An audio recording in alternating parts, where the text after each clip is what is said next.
Bring back the Shocker, you cowards. Bring back the Shocker. Do this symbiote story. I can't believe y'all let Venom 3 retcon No Way Home. What kind of bullshit was that? That shit's insane to me. No. You're the first person I ever heard say bring back the Shocker, man. Because he didn't die. This looks. That gotta be big deals. Oh wait, shit! Wait, I just realized Vulture should just forget who Peter Parker. Yo, that was a Scorpion plot. He's in another universe. He escaped that, Jake. Well, what about Scorpion? Does he remember? Does he just like I got him never down? knew who Peter Parker was. Oh, I thought he asked Vulture. He asked Vulture. Vulture didn't tell him. He walked away. Oh yeah, okay. Yeah. That was weird that Vulture came to another universe. Like, yeah, go kill Spiderman. Oh man, I just love how the actor was like, the story behind that whole cameo in Morbius was like, yeah, they just saw what this was leading to. My favorite part is that it just implies that. Mm-hmm. My favorite part is that it just implies that he either escaped prison and got in his suit and then got teleported, or he got teleported in his prison clothes and he just found clothes that looked like his 616 universe clothes, and then found a new Vulture suit in the Morbius universe. like the hoops and turtles for him to get out of prison to get his suit before he teleported. It's crazy to think about. Wow.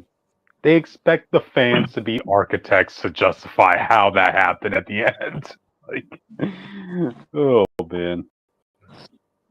Remember, audience, but, they want to bring it back. They always got the Miles. They always got the Spider-Verse stuff. It's true.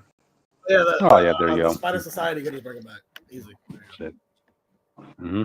I'm still half by this shit, bro. I kind of hate that that's their job. Apparently. I feel like it's a whole. I feel like in the comics that's somebody else's job. It feels weird to be like, oh yeah, you're Spider-Man. Guess what? You need to go get your villain from 3 other universes and bring them back here. Miles have his own Miguel shows up sometimes and he's just like, this year. There you go. Mm-hmm. To be fair, Miles didn't even do that. That was Miguel doing that. Miles didn't even do it. Oh my! The reason even Miles even found out, so they did that weird scene about him seeing Donald Glover, his uncle. Yeah. Jeez, it's weird to think that eventually, audience, sooner rather than later, Miguel's going to be an obsolete Spider-Man. Yeah. That's all. I think that's really why they're ending the 2009 universe right now. My goat. Yeah. That was my goat. I love Miguel. Yeah. It's Sony was smart. They're live with the movie. As Jake has said repeatedly, we talked about people of the show. What did it been 2009? Because then they could have just made a deal with Marvel to use any 2009 villain, which is all of them. Yep. And it wouldn't affect anything Marvel's doing because they're not doing the future shit. Yep. Hey Jake, welcome to the Golden Age OG superhero fan club, man. Your character is gonna be considered a man out of time, Yeah, because either the 2009 ending, Miguel's come to the past, or we're going to the 399 and Miguel's going to the future. Miguel's to the past, like no one gives a shit. Like no one liked it. Well, no, what do people say? No. People like the next adventure, right? It was just it was more about Peter than Miguel. Mm-hmm. Miguel came back to warn about Doom, and it was up to Peter to say. I just remember there's like a whole book that started off with Miguel going to the president. I was like, I don't care. Well, to be fair, no, you are right. They did the what that shit was called, the something Alpha, something Omega. It was like the whole Doom Conquest. Yeah. Doom Conquest, okay. Doom Conquest, something like that, or 2009 Conquest, something. And they had we saw the new 2099 Phantom Scar that he thought he was Doom, and it was like the Phanatics or some shit, whatever those kids were called. Yeah. Valeria Font took on Dr. Doom's suit audience at that point. That one. Mm-hmm. Dude, I swear, after this One World Under Doom thing, I wouldn't be surprised if after this, Reed Richards comes into Valeria's room and is like, nope, I ain't doing this anymore. I'm ripping all your Doom posters out. It's all going in trash. I don't care. I'm what you did as a kid. Remember that? Mm-hmm. When the world was about to end, she said, fuck it, I'm going to live with Ritter. Oh, damn. I'll never forget that shit. That shit was crazy. That was that panel where he's like, all kids have a good night resting like beer or some shit. Damn. That's just crazy. Oh. They gotta do something about that family tree, bro. Like when it first happened, it was interesting, but now it's like, how many times you gonna justify doing trying to kill these people and her being okay with it? Oh, I remember, Yeah. you know what? I really kind of wish. I don't know what happened to this character. There's a Red Trade 99 video that came out. They did a Ghost Red Trade 99. It sounded like a spirit in the traditional sense. He was a cyber spirit of vengeance. Like his mind was an AI, and he's like he had a chainsaw hand and shit. I was like, He's in hell. Say it again. Oh, man. He's in hell. Oh wow, that's bullshit. But every Ghost Rider, when they die, they stay in hell forever. And hell is a place where time doesn't really exist in like the regular sense. So whenever you die, you'll be there. But like his mind's so on he was in the scene when his mind's on the robots. Would he be in hell until the actual robot dies? When the guy dies, he's going to hell. It doesn't matter if a robot or not. Oh yeah. Well, yeah. I'm just saying about that. But that guy is in hell with like 100 other Ghost Riders. They're in that scene when they did that Johnny Blaze versus Robbie Reyes race. Yeah, I guess my thing is he's not really a Ghost Rider though. Like not even like Robbie Reyes. Like he took the pledge. He goes to hell. He took the name. He has the name of the Ghost Rider. Jake, there's a technological version of him. It's a junkyard on fire. There you go. You know? There you go. Yep. I China Nights. Oh my god. You know what? I'll give $3.99 a chance. Remember, Jake. If it's good, it's good. But like it came out of nowhere. There's no real hype for it, and people gonna be mad no matter what you do with Miguel. It's like and just again, no offense to the writer, Steve Orlando. I just. So, but now you're killing the universe, bro. Like Trey 99. I think. I think what I liked about the Trey 99 line initially, the original one, was I like that because I always complain about the Marvel like singular cycle that the comics go through, but Trey 99 didn't have to worry about that because it was like an experimental thing over there, and Oh, Jake. Yeah, he cut out that like. Well, too bad, Jake. Yeah, it's gone now. But I will miss it, and hopefully 399 could be that. Hopefully 399 could just be like what old school 399 was. Oh, we got a bunch of ideas, and we want characters to age and progress and do it. It depends. People today don't really take. I don't want to say they don't take well. Experimental stuff now don't do as well unless it's a main person. And if we're replacing Peter, it's to get hate regardless if people hate anything with Peter Parker being changed. Yeah. But Miguel, since he's such a nothing hero currently, I don't think people are going to read this book. Yeah. But they could have waited till like Spider-Verse was announced or something before they did this. So anything to get the hype back from Miguel. I mean, you would think him being the last survivor of 2099 would up his profile or status, you know. So, and don't go get worse. So I'll tell you now, if the movie, the third Miles film comes out, and it confirms that he's full of shit, he's just wrong, his stocks are going down. They're not going down. You just see Miguel's stock market plunge. Yeah. Like Miguel needs to be correct, and Miles has to be the exception because he's already the exception. If Miguel gets fucking wrong, it's over. That's crazy. Oh boy! I don't know. We need a Miguel game, bro. We need to go back. Too bad we can't get experimental anymore. No more Edge of Time or the other one. Yeah, dimension. I didn't like it. Well, you know what I did? I did like Lady Hawk. I like Lady Hawk. Lady Hawk is a cool idea. I like that being because I think Spider-Man 2099's Black Cat could be like someone smart like him. I thought that was pretty cool. I like that idea. His Black Cat is just regular Black Cat. What the hell are you talking about? What? No, I'm talking about Lady Hawk, where she was like, it was like, Doc Ock of the future, but she was like super smart, but she also liked Miguel because he was like, amazing. Like, cool. I know you brought up Black Cat, but Black Cat of the future really is laser hard. Oh yeah. Well, I meant like that was like, but his in the game and Shattered Dimension, because they always keep changing the fucking lore in 2099. But like in in the game Shattered Dimensions, his Black Cat was supposed to be like Lady Hawk. I like that dynamic they had. So That shit's gross. well, you know. It's gross. Well, Russ is like 90 years old, right? Like he is this now. Well, it is. What? It is Lady canon to Hawk the lore. is a character now in comics. So Oh, sees well, his Black Cat in the future. That's fucking gross. That's like Mayan Trunks. I was talking about the game version. That's all I'm saying. Oh, I don't know the about game. this. I don't know about this weird comic bullshit you keep talking about. Every Sinister Six person, there's a female version. There's been a female full Sinister Six multiple times. Yep.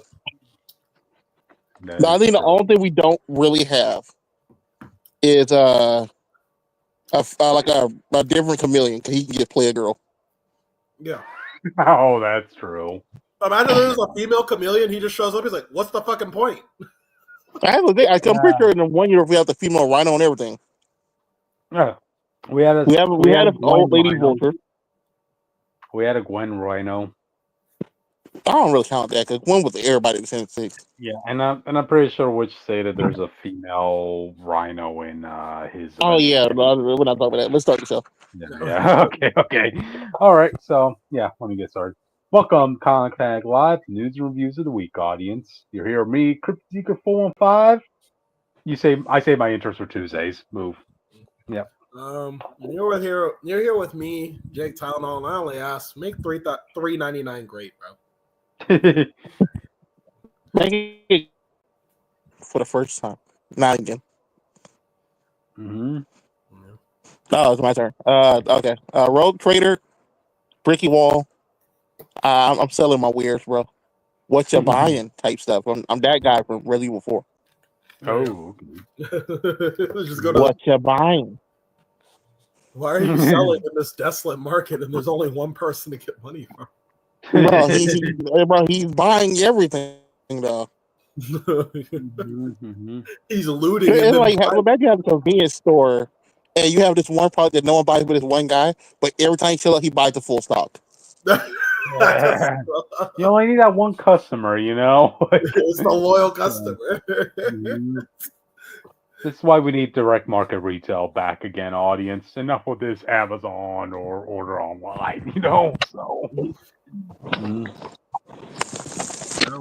Oh, okay. And I guess we Phanatics, and we talk about the news and reviews of the fucking week. All right.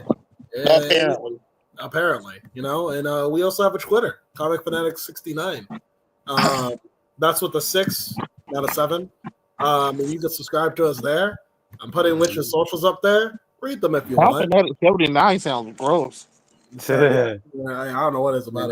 And that's Phanatics with a PH, audience, because we're that cool, you know? So. Yeah. We forgot how to spell. Anyway. Yeah, but that was enough time for Witch's socials to go on screen. So, you can go back if you want to subscribe. Witch is our fourth. Mm-hmm. Yeah. Yeah, I would say I'm number 3, god damn it. Okay. So, all right then. I guess it does that out of the way. You guys just want to get started? Yeah, sure. Yeah. All right. Okay. I guess I'll get started. Oh, wow. You're just taking my rights away. I see. What are you looking for? All right. MCU looking to cast young actors for their X-Men lineup. Thank God, bro. Yeah. Now, listen, I've been in talks with Kevin Feige. I've told him I'm willing to make a cameo, but not a full role. They're not young, bro. We're casting a new Jake Tylenol. My 20s. Bro, Jake Tylenol literally like an 8-year-old. What are you talking about? I was a mutant at 3. I'm in my prime right now. Putting your hat in backwards, man, doesn't make you look like a hipster in the crowd, all right? You know? He really about to show up to a bunch of 15-year-olds talking about, hello, fellow kids. I'm also an X-Men. Yeah, you know? Listen, I could be one of the teachers at the school. I could be like the X-Men Evolution cameo. I'm imagining like the Stranger Things cast, like season 1, where all like really like looking 12, but it's just a 28-year-old walking. Hello, fellow kids. Let's get the job done. Cyclops, lead us. Yeah. Gotcha. But yeah, as we stated in the title, it is for budgetary reasons because they don't want to invest in like any high profile Yeah, that's actors. I only for mean, villains as usual. yeah, which I'm okay with because, like, again, at the end of the day, you got to expect that they want to invest in these actors. You know, they have Yeah, other commitments, to other projects. That's going to be a little bit difficult to handle. You know, I mean, just look at yeah. Michael B. Jordan. You know, I mean, ever since Black Panther, man, everybody's been wanting to put him in other movies. You know, so yep. Other thing is good since it seems like we're getting like the classic lineup. Mm-hmm. So obviously, the anyone who knows X Men, unlike Spider-Man, who started as an adult, despite the gaslighting and retcons, the X Men did start at 15 and Yep. younger. They were all Yep. actually kids brought into a war by Xavier, who wanted to act like he didn't know what he was doing. Xavier was all people don't know. Xavier was also like only like 20 something. He was bald, so people thought he was old. So they did retcon him to be 60, bro. Yep. Didn't help. That It shit is didn't still help. funny to me, bro. It Yeah, makes it didn't help. like because they wanted to justify him having a crush on Jean Grey, and then they changed him Mhm. to old man. It's like, bro, what the fuck?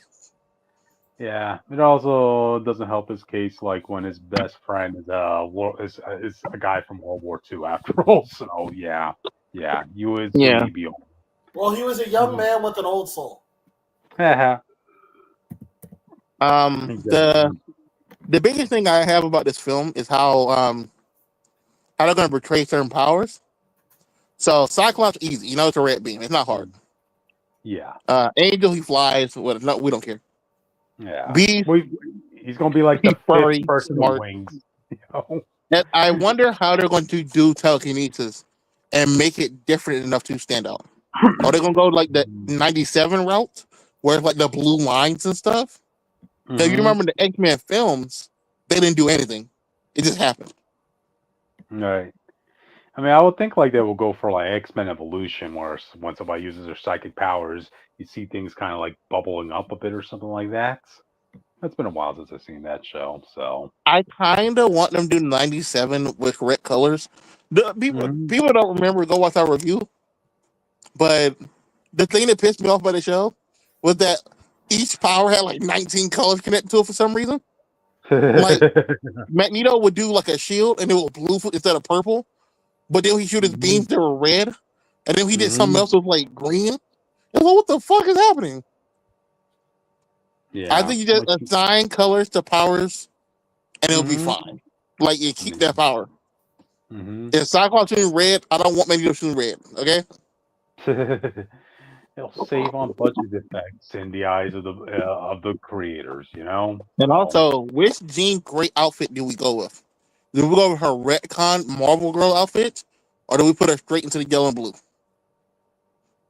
Marvel Girl, man, come on, because I don't think we've seen that suit make its on-screen appearance yet in any X-Men film. So yeah, bring the gold and green suit in for a bit, you know. The only reason I think they don't want to do that is because the name. Oh, dude, I wasn't even thinking that. So they might just do it to just still be called Jean Grey. No, I Mm-hmm. think it's the problem because Jean Grey's didn't really. She didn't Jean Grey be the only person without a tagline. Mm-hmm. So I guess you have to do Marvel Girl or change her nickname. Wow, changing the name of a character, retconning something about their past. That's something Marvel's never done before in the MCU, right? You know? So, Yeah, yeah. I just want to see if they're gonna retcon how they gonna do Kamala. Oh, dude, you can bet your ass Because off imagine like she's all this going to team up, retcon. like all this build up to Young Avengers, and they're like, actually, we're gonna put her on the original X-Men team, the other young kids. Dude, at the very least, she's going to get a cameo. I guarantee that audience. Yeah, she's gonna be So, the post credit team. Bet yeah, she's going to be we gotta like go get at the more last. mutants. I found one. She's right here in New Jersey. Yep, in the last like 5 minutes of the movie, when they finally open the school up for enrollment, you see Kamala Khan enroll in Charles Xavier School for gifted youngsters. Even though probably by that time the actress is going to be in her mid-20s, but Well, to be fair, I that yeah, wouldn't be bad either because yeah. if they handle it correctly in the next two like team up films, you could start her off with like a teacher assistant or like the teacher for the Mm-hmm. school, depending on how they Wow. handle that. 'Cause I think that's a Okay. problem. For people who don't know, the school did not exist until the movies happened. Mm-hmm. So characters that did not have any type of teaching ability were just randomly king teachers. Yep, pretty much. So Like, now in this situation, if we're doing Gene Grey and them, they're young, they can't be Mhm. teachers. So we got to come up with a whole new cast of mutant adults to be teachers in that film. And then we If just we do open it X-Men Evolution, baby. No, even that didn't do the mutant school. That was the problem. Oh. Audience, the standards for being a teacher at the Xavier School were so minimal that heck, they even brought Toad in as a substitute teacher. Yeah, teach them something, Toad. Look, Spiderman Okay. was a teacher at one point. He's not even immune. Oh, okay. So they're being inclusive, is what you're telling me, Austin. By And don't forget, they have Wolverine in history. This nigga can't remember shit.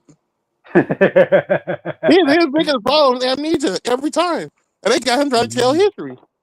Tell us about World War II. I don't know. I got shot a lot. What do you want from me?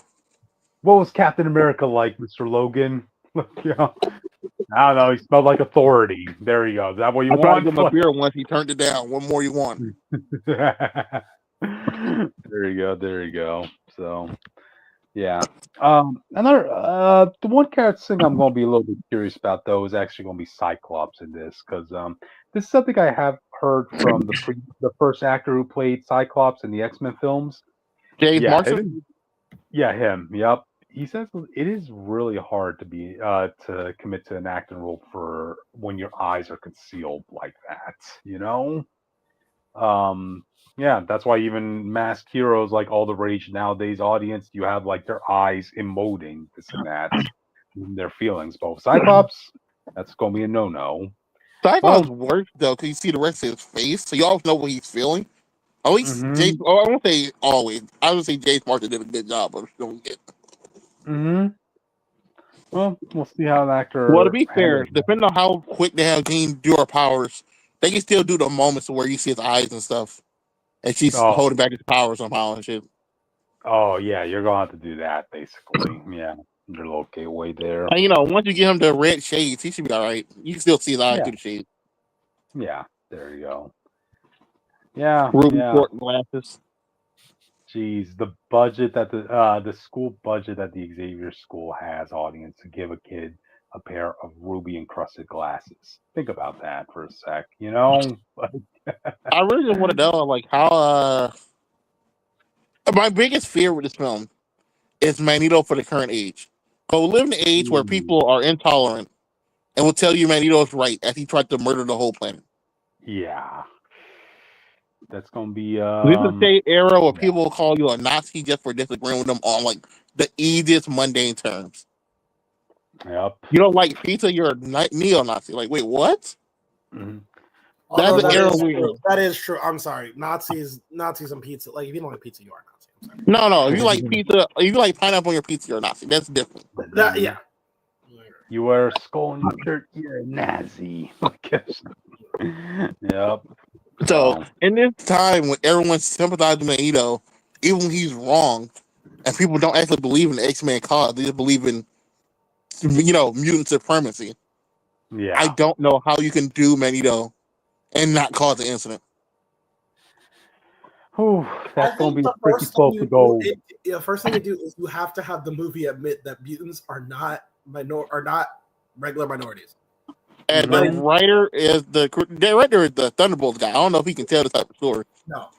I don't even like the way he told nuance for Thunderbolts. I think to be fair, he was very clear it was not nuance. He was straightforward. I think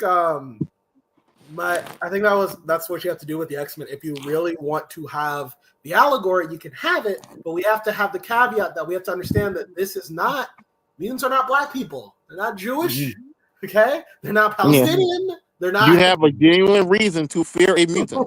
Right. Okay. Yeah. It would kill me. I got in a debate with someone recently, Jake, because someone posted a panel of it was like a run like 3 or 4 years ago.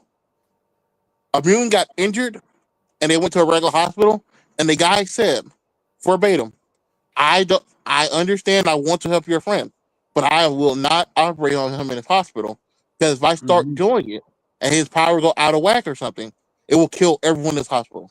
Right. Yep. Which, by the way, and the first thing he did was call him a racist.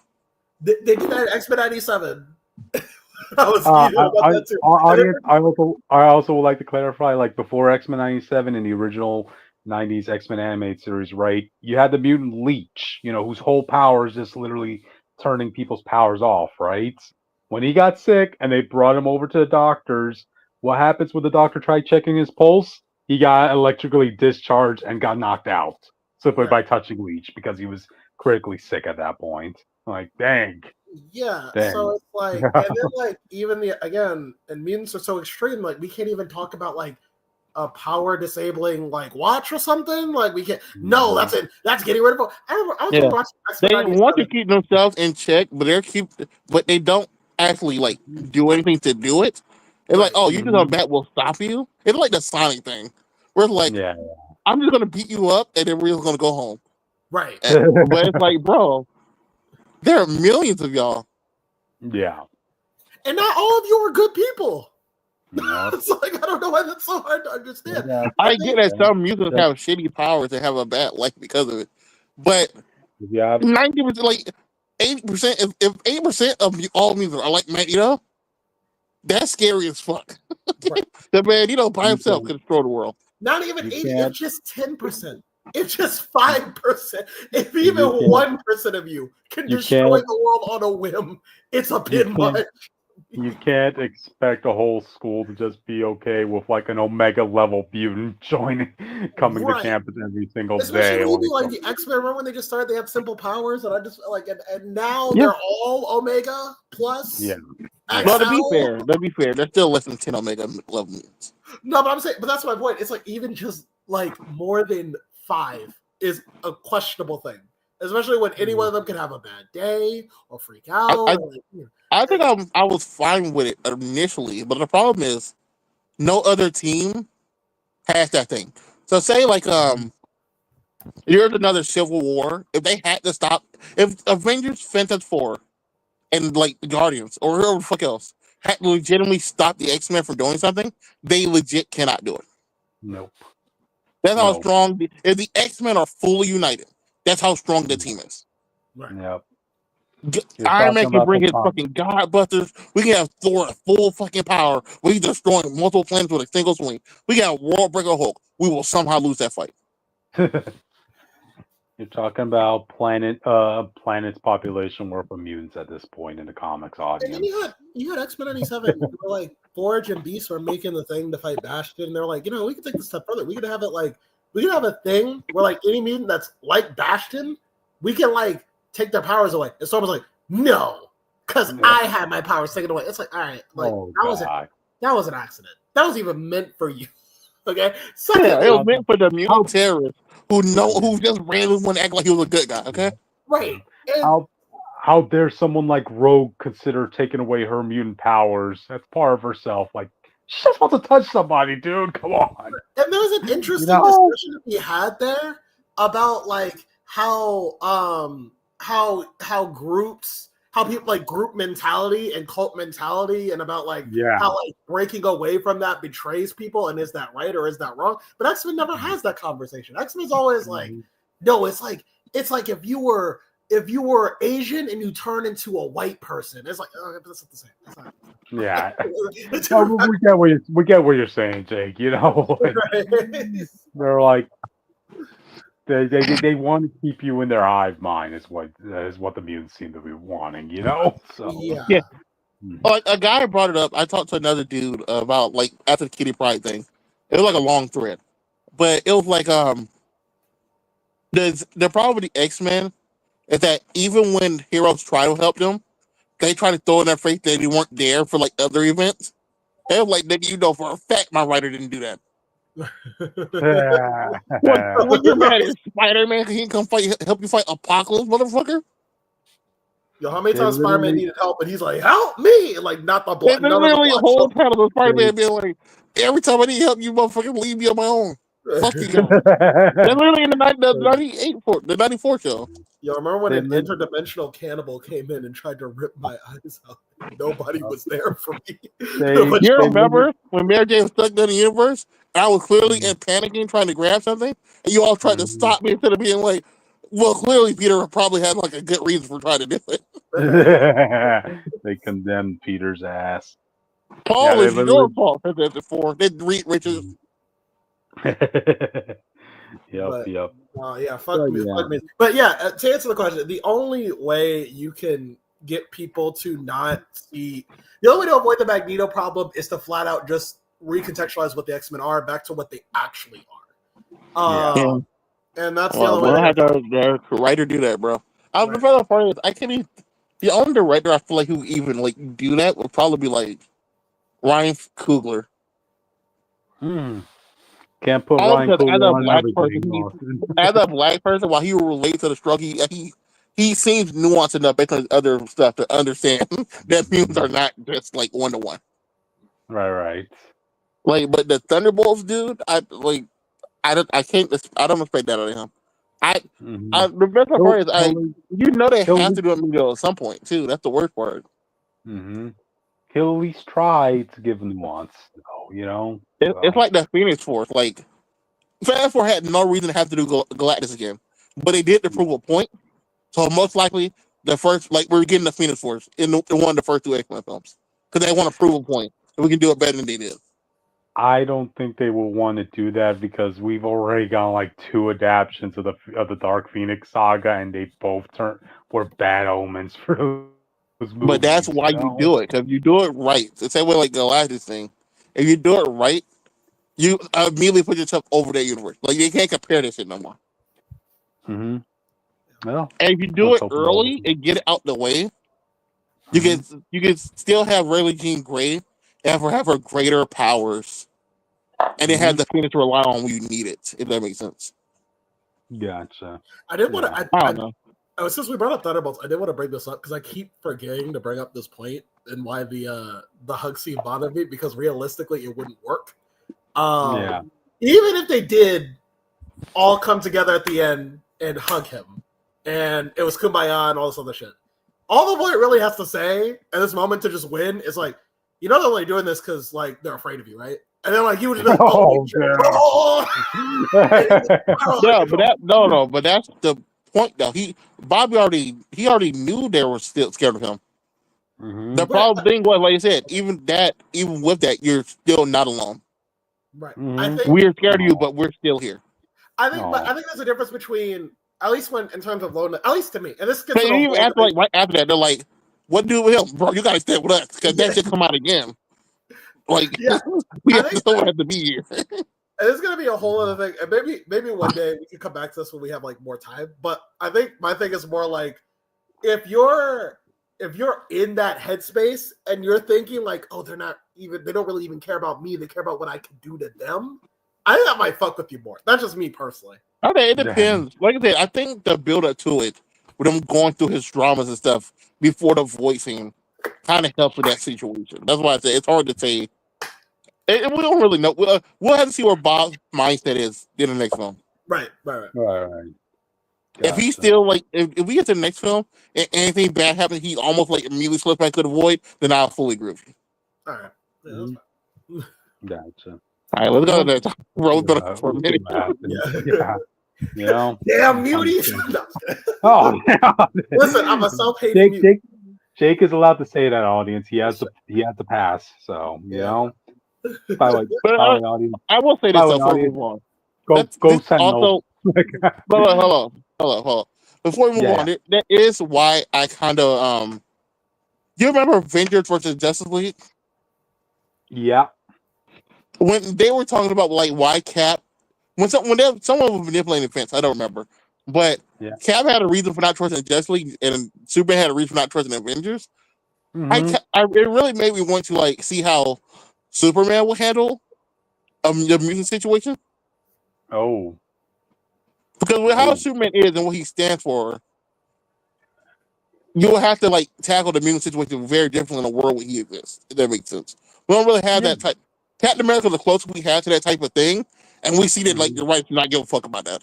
No, God, no. So, I think mutants would do better in DC. I don't know why. I get the idea. Well, they would because they're not racist to metahumans. Right. They're basically mutants. And I feel like there's like 10 times more metahumans anyway. So like, oh, you're just another. But I think the thing is the mutants. Like I said, the mutant thing. The only problem with mutants is that they came out during the '60s with the height of racism. Yeah. Also, the first exposure to the world for mutants, where Magneto getting on TV saying, "You're going to die. We're going to replace you. We're going to kill all of you." Mm-hmm. So I would like if we ever get another crossover thing with them, I will love X-Men Superman to see how he handles that conversation. But I need a really good Superman way. Yep. I need Tomasi. You Get Tomasi on that. need- You need a Straczynski. But yeah. Alright then, I guess we spoke enough about this topic. We still got a couple more to go, so I think we should move on, guys. Mhm. Alright, let's move on to the next one. Who wants to do this one? I'll do it. Okay. Spider-Man new suits. Tom Holland, boy, it's a brand new day. Spider-Man, brand new day. Yeah. So this suit is inspired by Toby's and Andrews. It was supposed to be the suit that he had in No Way Home, but it clearly wasn't finished. Yeah. But this is the full reveal of the suit he had since No Way Home. My issue is, and maybe just because they really just wanted to say, maybe just because the PS5 people really just wanted to have you have the suit for the movie. But like, it was the fact that they put it in the game, and it just looked like the one that we saw in the movie for me. It's like that one I think is funny because according to the script for No Way Home, this is what that suit is supposed to be. Like, this is really what it's supposed to look like. Mhm. But we know if you go back to No Way Home, you tell the ending was not finished. The CGI was not good. Yeah. There's a lot. Well, that movie has a lot of moments. CGI kind of not the best, but Yep. I don't know, man. I like Jake said. I kind of wish we still had the other suit for at least a little bit. Mm-hmm. You could have pulled a PS4 where he's wearing that suit at the beginning, then it gets trashed, so you make a new one. Right. in like a couple hours. But while the final fight's yeah, happening. but I like the way it looks. It's I like a the classic mix with Tobey Maguire. Yep. I that's what I was feeling when I was looking at the suit, especially the insignia. For me, Spider-Man has to have like a bigger insignia, and I like this version so far. Classic feel, But we are I want want to see the back. Oh, okay. Yeah, see that I spider insignia in the back. Still like the Far From Home red and black a little better, but Okay. I just love that suit. I disagree. I think that suit has so many unnecessary lines. I agree with the line problem, but Can you pull a picture of it up? it would take me a minute. You have to stall. Jake, That's why we'll keep talking.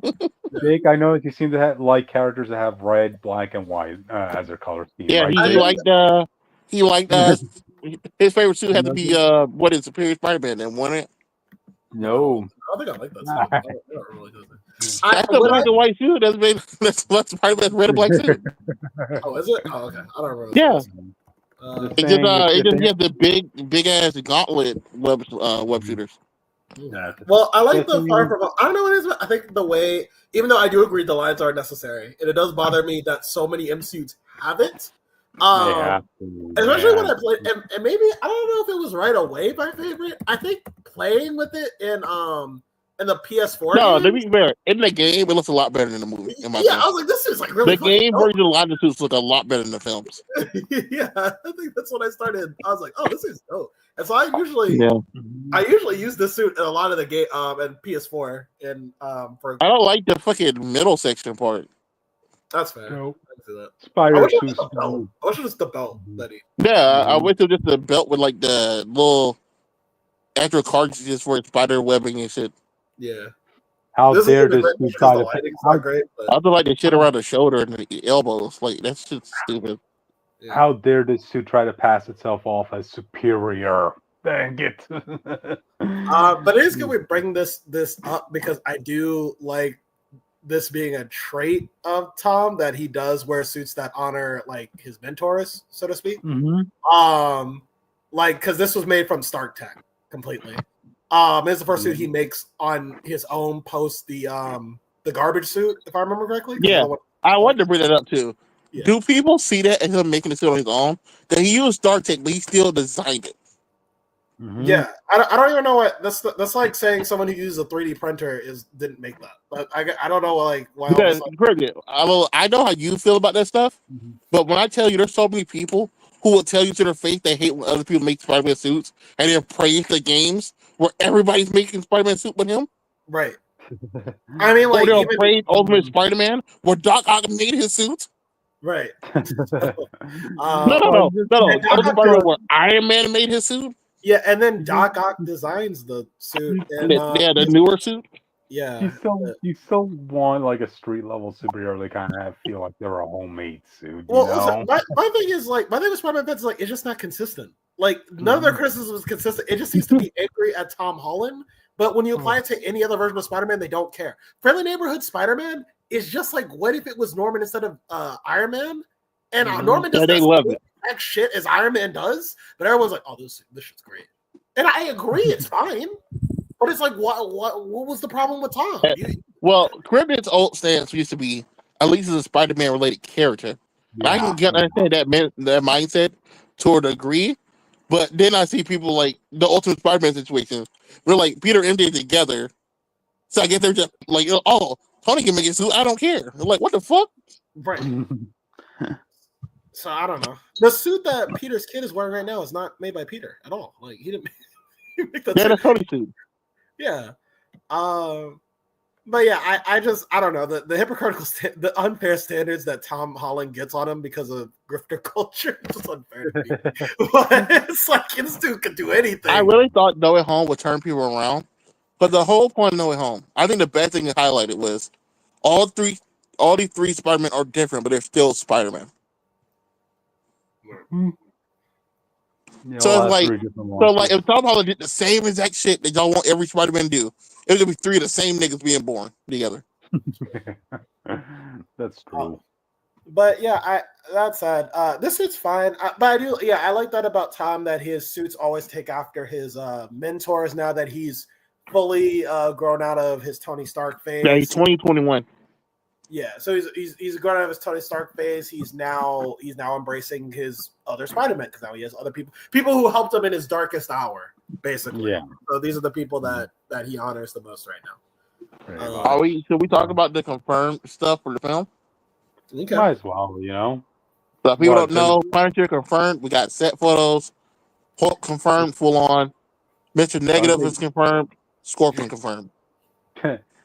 Didn't some set photos reveal that we're going to see Punisher's van here? Yeah, that would be pretty cool. It seems the first scene they're filming, it seems like to be Spider-Man versus Punisher. So it looks like Punisher went after the people that Spider-Man also was already trying to like web up, and then they fight. I will be very interested to see what the tone of that fight is going to be. You know, I know they're going to have to tone Punisher down a bit, but that still needs to be an epic as hell collision between the two. To be fair, if they keep Punisher kind of like how early Daredevil was, if people don't remember Punisher's reveal in Daredevil, they did not show him, and you did not really see a lot of blood. You just saw his carnage for a while. Yep. We saw like the three mobsters that was in not the three gangs that was in like the building. Yep. So like Daredevil season 2 was doing well at the start of not showing the gore of the Punisher until the Punisher reveal. So like we can still get the feeling of Punisher without like the R-rated shots that people want. I mean, heck, even his entrance was epic as heck without even being gory. Like, he was walking into a hospital, and then he immediately disarmed that one security officer, took his gun, knocked him out, but at the same time, he dismantled the gun and threw it in the garbage. Like, dang! Like, it was no problem at all. How do you feel about having the third or fourth Rampage and Hulk fight?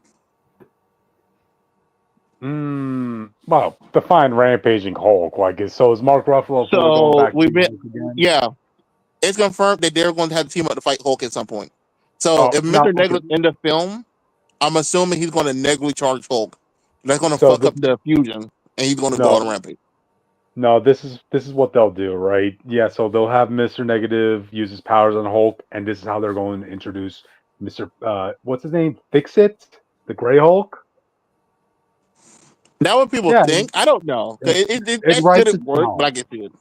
it writes itself, man. Because remember, they originally wanted to put the Gray Hulk in Age of Ultron, but they decided to cut that out, and so likely they wanted to save Yeah, that for a but future version. You I think know? that'll be how he comes back together after.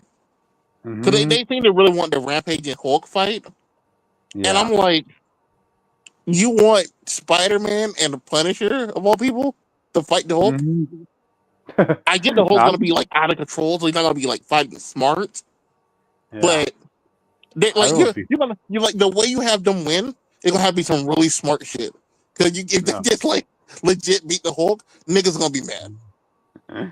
This is why Or you you can do the just go scene where first. Peter just puts all his power into one punch and he actually does move the Hulk considerable distance. That could be cool. Oh, people just want to see Punisher go full war zone on Hulk in that fight, man. You know, The problem is, the Hulk people are so starved that, like, this is going to be, like, it's not like the Red Hulk situation. This is legit Hulk.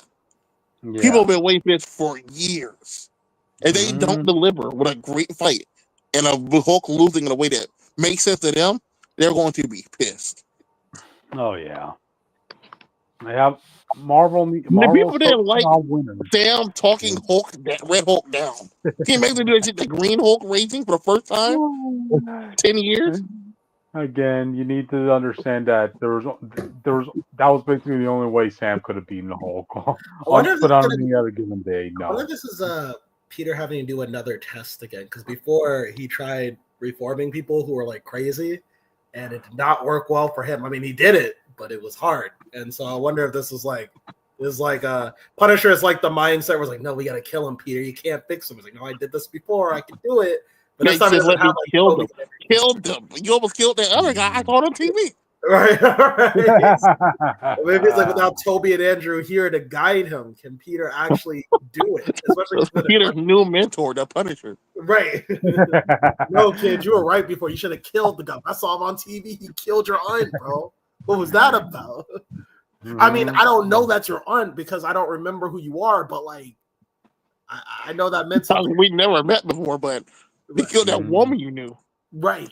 And you were sad about it. I saw you look at a We billboard. thought you cry like a bitch. It was all over the Daily Planet. Not Daily Planet. Daily Bugle. So, Yeah. yeah. So, But the Mr. Negative, I'm kind of sad he has to share his spotlight in this situation. Mr. Negative already has like a lot going for him since the PS4 game to be like a main villain. I mean, come on, Mr. Negative has never been like the A-list kind of villain to. I'll argue PS4 made him that. It clearly showed the story that he could carry.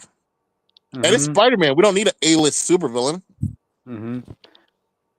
Yeah, the first movie was fucking Vulture. Vulture's not A-list. He's a Stranger Things member. But no, there's no person in the world who'll be like, yeah, my favorite story is the Vulture story. Okay, I do see your point there. So, we'll see how they handle it. And then Scorpion's coming back, which is exciting to because that's, like you said, a post-credit scene we're finally getting resolved. You would think that Scorpion is a long overdue villain because he's really like the one major villain in Spider-Man's Rogues Gallery that hasn't had on-screen pop-up yet. He was the first one set up, and then he never came back. Oh man! I like that if Norman was the mentor instead of Tony, he just would have fought him immediately. That would have been like that week. They would have fought early. Yeah. Right, I remember the only they put him in the show because they knew they were gonna bring him back soon. And don't forget, the show also had the demons in it. That's true. So it's like, do you think we're gonna get like an Infinity War in the back? Because they already had a Civil War. Do you think Infinity War is gonna happen at some point? It's gonna go all the way over there. And the show, most likely, yeah. Peter, we need you for the Imagine Peter leaves for 5 years, and then that's when Spider-Man comes in. She takes over. He comes back. Who the fuck are you? Yeah. We're talking about the Friendly Neighborhood cartoon, by the way, for people who don't know. Yeah, but I think this Scorpion's going to be more like PS4, where he has like his poison doesn't just poison you; it gives you the hallucinogens and stuff. Oh wow! Because they should try to tie him more with like Mr. Negative. That's kind of he changed your mindset in the same type of sense. I think if Scorpion comes around and just starts stabbing it with his tail, this is kind of lame. I think He's Peter already has just, like but they already kinda- changed so much of his story. He was just a random gangster this time. I, You know? I would kind of liked it more if they just kept with the comics and had J. Jonah Jameson be the one who creates Yeah, the but monster. it'll look bad on Jalen James in this sense because this guy's like a convicted murderer, like full on. I think the So lesson like, I think the lesson Peter has to learn, obviously, is that he can't do Spider-Man full time anymore. So we have an example of a Hulk who's trying to have a work-life balance. And we have fucked over. Punisher, That wouldn't help me. and Punisher, who's like also like I'm just doing this all the time. This is all I am the mission. So I think this is gonna help snap Peter out of his funk and realize, Peter Parker. I'm Just goddamn Punisher. Yeah, I'm Spider-Man full time unless it's someone else's film. I'm not Right. fucking with Thinker. Right. Or unless if like the streets need me, and then they go, but Daredevil. Yeah. Did you know Hell's Kitchen is literally just 1 mile long in real life? Yeah. Oh yeah, I know. I've been there before, man. That's where I go to Jazz I Center. just think it's funny. Like the comics stretch it out so far, so it'd be like a big deal. And like in real life, the dude just like running up and down the street slowly. And he That lady catches the criminal. said New York has been suffering since Daredevil hasn't protected that block over there.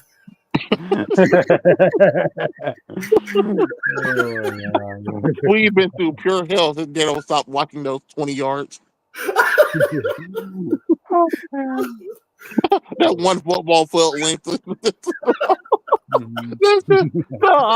I found out, that shit was killing me, bro. I couldn't believe my eyes.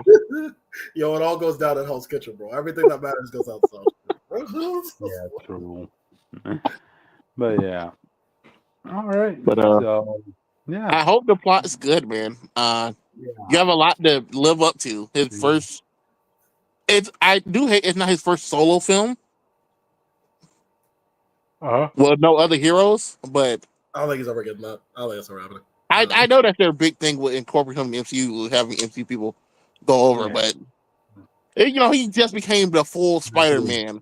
So I kind of want to see him pull his own chops in a sense. I mean, to be fair, when you're in New York, man, you're going to have to learn to share screen time with other superheroes. No, it's realistic. I'm just saying, all his films had other people in it except for other people. Well, since post Far From Home, Spider-Man's kind of been more independent. Yeah.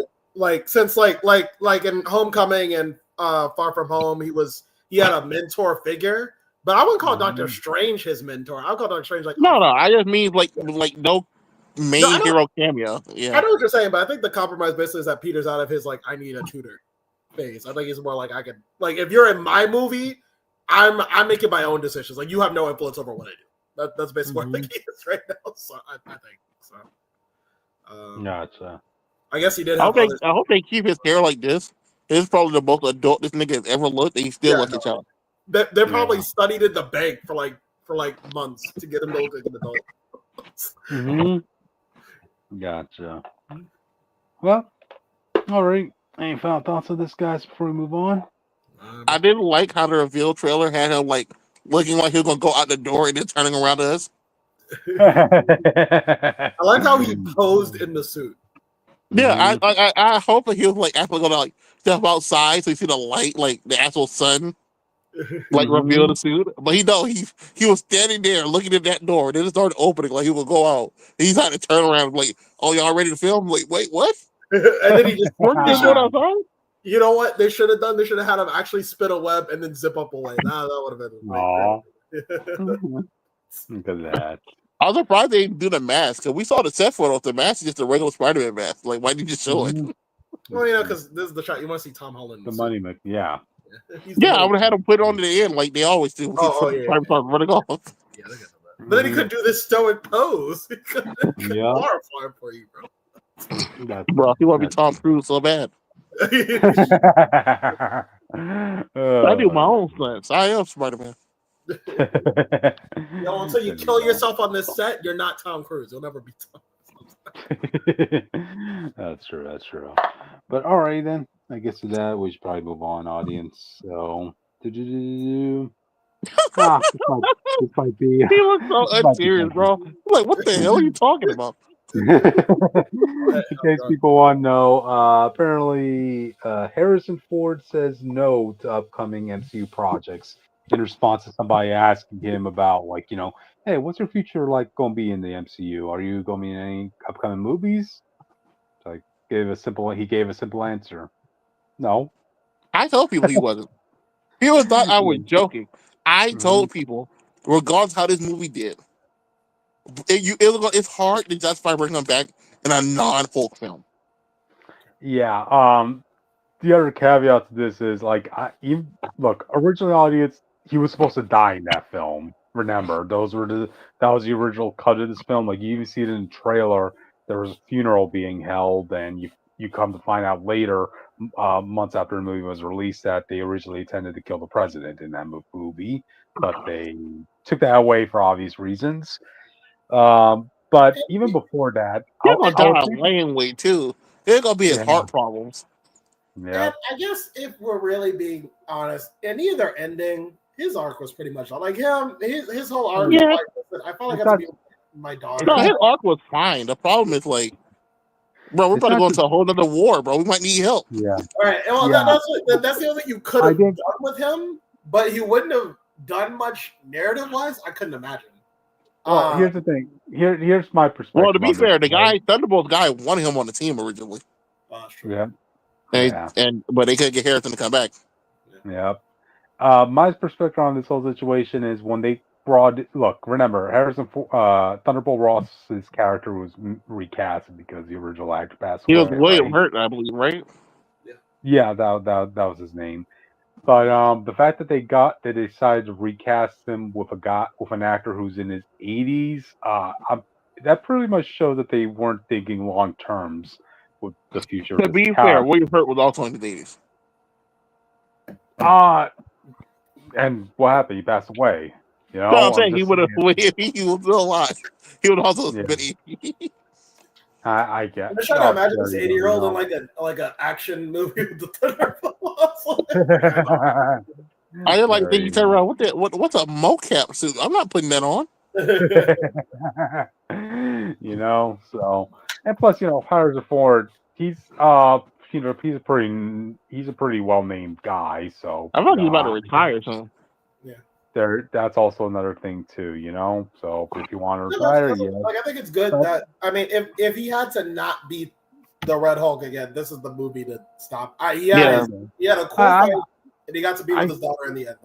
I still feel like there's more you could do with Red Hulk going forward. I mean, they still had that whole point in the comics where you can have the second Red Hulk come up, but I don't know if But it'll I ever. think that's what you do. Yeah. I think like you said, with this actor specifically who has jobs, he already has another like two other things going on. Yeah. I think eventually you would have had to just move forward with the second Red Hulk anyway. Yeah. And then the second Red Hulk, because of his time limit, is more manageable as a Red Hulk. If that makes sense. Yeah. And you need him to rage out and break the time limit. You can do that, but it also keeps him from being too overpowered. You have to nerf him. If that makes sense. Yeah. There's that too. So yeah, if they want to bring the Red Hulk back, audience, there are ways to bring him back. Like it doesn't always have to be Thunderbolt Ross. So do you want me to bring up what's his name? Kevin Feige's comment about this film? Oh, well, what is it? So I forgot to share this, but he said the reason this movie didn't do well because the first one without Chris Evans. Oh yeah. And fans took that as him saying, "Oh yeah, Anthony Mackie just ass." No, Bro, Twitter went off on this dude for no reason. He was probably saying Anthony Mackie probably need to build up to where Chris The problem is the problem is that he became Cap in a TV show. Yeah. The movie should have been him becoming Cap. Well, technically, like the end game was him being Captain America by No. So. Yeah, that's him getting the shield, but he didn't take the full role. He wasn't doing stuff, and then they made him redo the arc anyway. You know what I mean? So it was. I feel like they should get the show for the movie for the show. I think either way, it would have. The box office would have been relatively the same by this point if they had done that early end game, like post end game. Sure, but I think the box office would have been the same regardless of what story. I know a lot of people who just didn't watch it because of like I don't want to watch this show. Catch up on the show going into it. Well, but like I'm saying, like saying like, and this was like early post Endgame, even if there was a show there. If they said, oh, like, because remember, like at the time, I don't think people hated the idea of Disney Plus yet. So if you had just done like Falcon and Winter Soldier next year, Captain America 4, people are like, oh, okay, I could watch 4 episodes. I mean, 8 episodes. But to be fair, that was the original plan. And Yeah. Yeah, and so I think Well, that, it was I think like- even that would have been, but I think it's just at this point, it's just like seeing an MCU movie for a lot of people, unfortunately, just isn't like a priority. Well, this movie had a lot of stuff going against it. Right, and then it had a lot of yeah. like you said, there was also a lot Rewrite, of actor choice, like it was a lot of stuff people were. and the movie wasn't And like a 10 out of 10 as much as I enjoyed it. Like it wasn't a 10 out of 10. So It was a good just, action film, but Right. that's really just what it is. Yeah. right. So like, and we so we also have to keep this. Oh, go ahead, Jake. I was saying like all these factors, like I do agree that I think that what Kevin Feige is gonna, without reading the quote myself, is that like it would take. That's literally just it directly. Yeah. Okay. Well, yeah. It would I think. Yeah. I think he's just basically saying like if if Anthony Mackie had another movie or two, like he probably could have gotten to where Chris Evans was. It was just his first movie. It wasn't gonna make what Chris Evans made. But my caveat to that whole comment about like this being Chris Evans not being in this movie as the factor why this movie didn't perform as well. Yeah, remember, audience, it is very. They took a lot of gamble with this, like, because I'm pretty sure, to the best of my recollection, right? I don't think any superhero movie has ever done this where they decide to change the main IP character for another legacy character, And audience, I am not counting Ant-Man as that by starting off with Scott Lang, because Ant-Man's whole IP came into popularity with the Ant-Man movie, where it started with Scott Lang being the primary Ant-Man, Here, Well, it really fucked them over. what was that? Which really fucked them over. Yeah, it screwed Hank Pym over as a domino. It screwed Scott over too. There's so much so they couldn't do because they couldn't do Hank Pym first. Right. But with Captain America, that's a different situation because, you've had over a decade of Steve Rogers. You think of Captain America? Steve Rogers, man. Like this isn't like the Spider-Man Miles Morales situation, It also doesn't help that them picking Sam split the fan base really down the middle because Captain America's whole trilogy is basically about Bucky. Yeah. First one of losing Bucky, second one of him holding on to the past and getting Bucky back, and then the last one him fighting for Bucky, all for them to reveal, oh yeah, we're giving it to this other guy. But what was crazy was they said it in two. Like they kept saying that he was just Captain America, but for the modern day, like they said. No, they did not. They had two lines. They had two different films. Basically telling you, like, I'm just him. They said, Sam, you're a good man, and then the second one is, I can do everything he can do. Right. I just don't have the power. Bucky being a PTSD war. Like by the time you get to Endgame, he's in no headspace to be Captain America. Yeah, but that's the thing. He didn't have to be Captain America immediately then. Right, that's what I'm saying. But like, for people to be like, "Oh, it just makes no sense why he would choose Sam over Bucky." Like, why would he even put that pressure on his friend right now? That's not something. He wouldn't be doing it. That's the point. He'll be giving them the option. The show could have been about who is Captain America. It could have been, but even then, like the work that Bucky where he is now, maybe. Like in Thunderbolts, maybe. But the Bucky that was back I argue even the Bucky in that show would not have been a bad Captain America. He wouldn't have been bad he wouldn't have been as bad as John Walker would have been. No offense to John, I like him, but like he wouldn't have been. I agree with that. I just don't think he would have been the right choice even at that time. I think Sam was further along with the curve. He has no. I'm not disagreeing with you. I'm saying the problem is the whole trilogy is about Bucky, so people were invested in seeing Bucky turn his life around and become Captain America. I just don't think he would have been there. I don't think it would have been a right choice at the time, narratively speaking, to me. But that's why I agree. That's what I'm saying. They should have the end game should have been him handing the shield to them, and then the show should have been about which one of them is being Captain America. And then you still could have gave it to had made the end decision to give it to Sam at the end of the show. But it would still gave people what they like the entertain the thought and explain why Bucky can't be Cap in like a natural sense. Instead of just being like, oh, I had to instead of just doing what the show did. I don't know. And then the movie redid his arc of having to accept himself as Captain America. That's the problem. I think, or you could have done a what if episode if What If did his job. You could have done What If after the John Walker fight, what if Bucky just took the shield? That's like they just Oh see what that boy. will look like. Yeah. Yeah. You know. Um, We'll see What happens. what if instead of giving it to the government, he gave the shield back to Bucky? yeah, That would be something, but But yeah, it's what it is. Um, I'm pretty sure we'll see Red Hulk in some capacity in the future, audience. So, Like I alrighty said, then. depending on how they do Hulk and Doomsday. Remember we had those like concept art stuff? It was like Yeah. Hulk, his son, and like She Hulk and stuff. So if they Ooh. have plans to do Hulk stuff, like post this Red Hulk, like the second Red Hulk, and like Well, you remember the Savage She Hulk isn't savage at all? yeah. Like those would be like the next steps, at least for me, when it comes to Gamma people.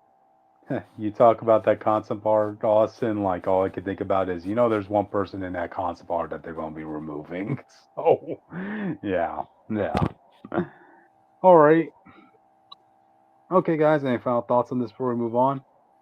no, let's go to Okay. your topic, Cryptid. This is your topic. Gotcha. I don't All like how this right. screen shows like my name and my photo under the thing, and y'all two are being covered. Oh, now Yeah. Cryptid's sticking out. Okay. Yeah, I just see All Crypt. right. Now this is my topic, audience. King of the Hill episode 1 discussion. That's right, audience. The return of our king is here. Hank Hill. Now, if you have been listening to our previous topics on this King of the Hill revival, I was hesitant on what the humor was going to be, or like just bringing this show back in general, because that the way the show ended previously, that was about as fine of an ending as you could ever get in a show. One of the best I've ever seen. Here, though, okay, I'm gonna watch it. I'm gonna go on this ride. I don't know how I'm gonna feel about it, but I'm already like 3 episodes in, and oh my god, yes, I love this show already, man. Like, yeah, they are setting up the precedents of like Hank Hill being the fish out of water sort of guy, having done business negotiations all the way in Saudi Arabia with Peggy, as some form of propane Validate all partnership. the people that want to use propane in the modern day. Yep. Um, Austin, you guys don't mind spoilers, right? Yeah, Oh, you mind spoilers? I Okay. don't mind them. We don't care. Yeah. Oh, okay. You don't mind them. Okay. We do see what life was like with Hank and Peggy over there in Saudi Arabia, and dude, they even start asking themselves after returning to America that did we make a mistake in coming back here? Because you see, like, there's this one town in Saudi Arabia, uh, it's Armka or something like that. It's basically their slice of America on Saudi Arabia land. It's a gated fence. It's a society that's building itself up. Like even Hank Hill comments that like this kind of feels like America in the 1950s. Like they literally come into their house. It has a lawn, and they have housemates who are bringing them their drinks and this and that. I'm like, oh god, dude, propane must have been really a really good market down there. Who would have guessed that gas fuel substance would make it big in the Middle East, audience? So but yeah, so they return back to America, and it's all about them having to get in with the times. Like, Hank Hill's in retirement age right now, and he's the type of person that's never going to want to stop working. I can sympathize that because, my dad's kind of like the same situation. He is retired right now, audience, but he will always find something to do in his free time. Whether it be a project, fixing, mowing the lawns, like he just never wants to sit down. Yeah, my grandfather was like that. Even when he Yep. got dementia, he was still trying to do stuff. It's like, bro, please stop. I know, right? So, yeah. I'm 3 episodes in. I still do like the humor in this. Like, there comes one point in one of the episodes, right? It's about making beer, right? Home brewing is starting to become a popular thing now, audience. I've been watching a lot of what's called master distiller, like people making homemade moonshines, this and that recently. I'm like, damn, it really is easy to make. beer out of anything, really. Yeah, yeah, it has always been a big thing. Yeah, but now it's more open. Before that would be something you would want to keep in private, but now more and more residents are starting to do that on their own. Heck, My even grandfather and me. dad used to do that. He used to make moonshine and stuff. Oh, there you go. Heck, audience, I have a big garden, this and that, dude. Me and my family made wine a couple years ago. We still have all those bottles, but I am curious about one day making some homemade beer. So. And oh man, I loved Hank Hill's reaction when he found that home brewing kit. He's like, "Now I could put my two greatest loves together: beer and propane." Because you need a propane tank to be making that beer audience. So they go into a competition. Remember, Bobby's like a professional chef at this point, right? Hank Hill's like, a kid in a candy store when he made his first batch of beer. Everybody all his friends are loving it, but Bobby's like, this is boring. This is flat. Like, Dad, in my restaurant alone, I have 12 different types of flavored beer. And I had to select it, and it was originally 20 until I had to cut them down a bit. Beer Ooh, he's tastes, so special. yeah.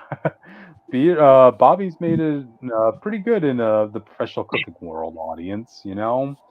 So yeah, you have that conflict of worlds where like Hank is very traditional, but Bobby's more like flavored beer, this and that. So they I they can't end up believe it. yeah, they end up competing in there's apparently a home brewing competition going on, and they both come in as participants.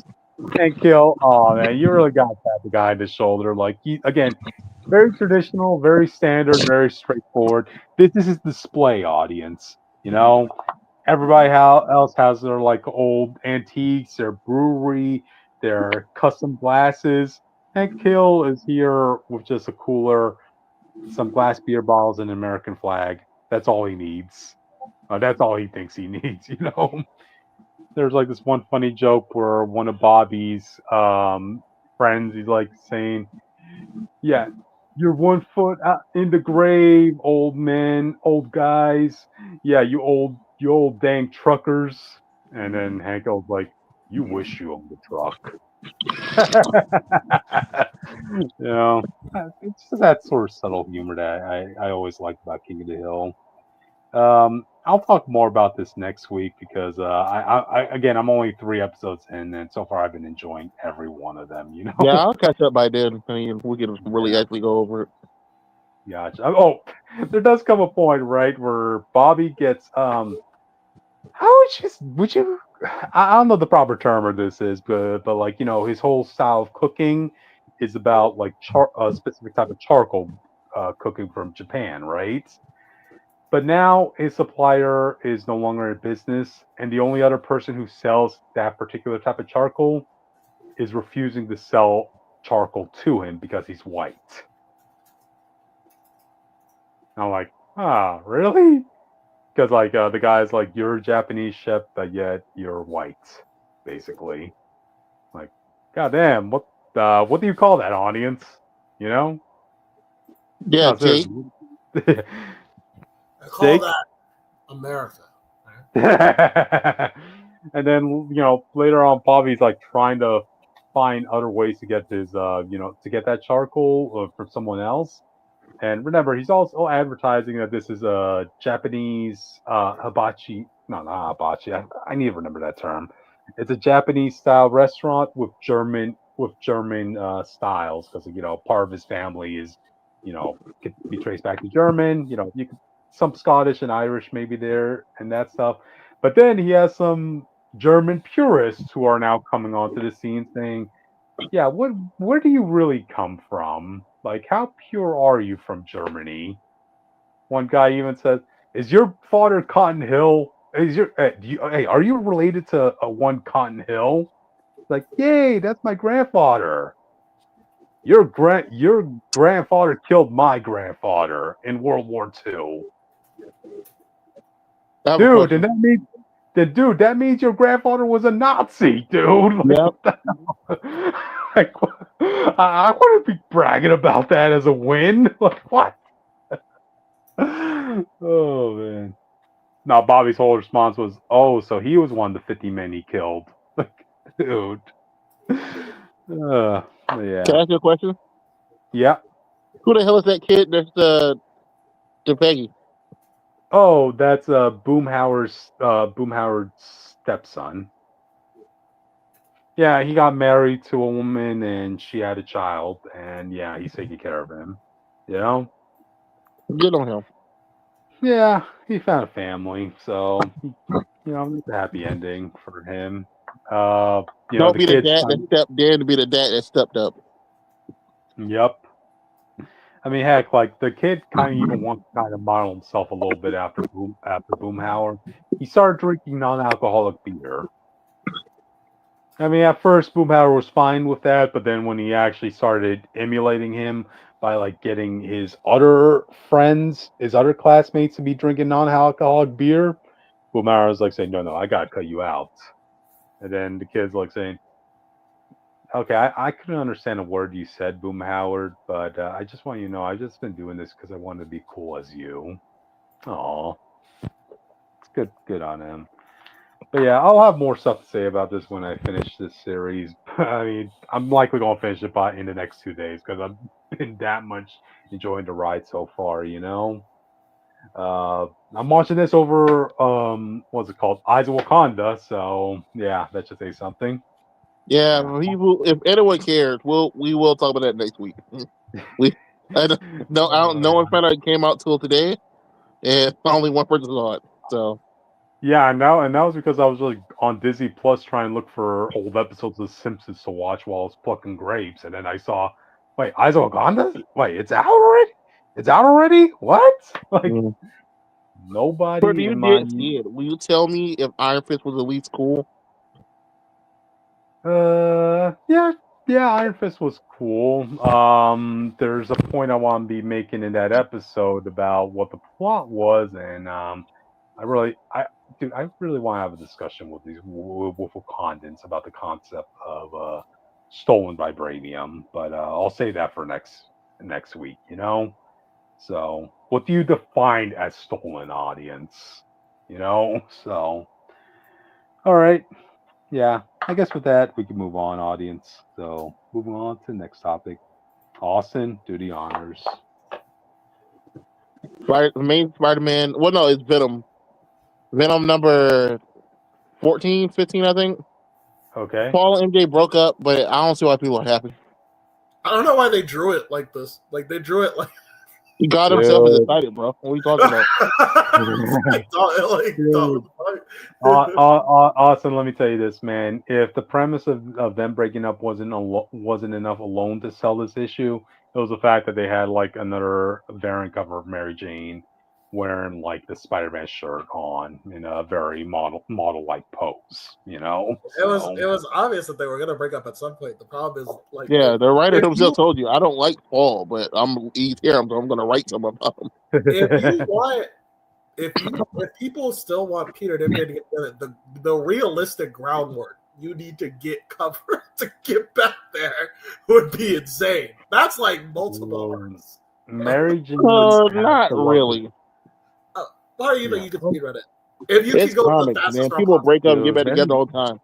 But I think it's a bit different. I think it's a bit different when it was like all the work taken to get them together. They broke up. She had 2 kids, and then she was with this guy for a long time. Hey, they weren't real kids. They weren't real kids, but they were real to them. No. And so, and then you have whatever issues Peter's dealing with at the time. It's like I don't know. Well, she did go back to Peter trying to explain everything, and he turned her down. So.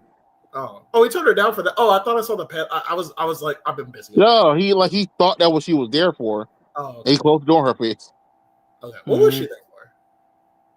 She was just explaining the Venom thing. Oh, okay.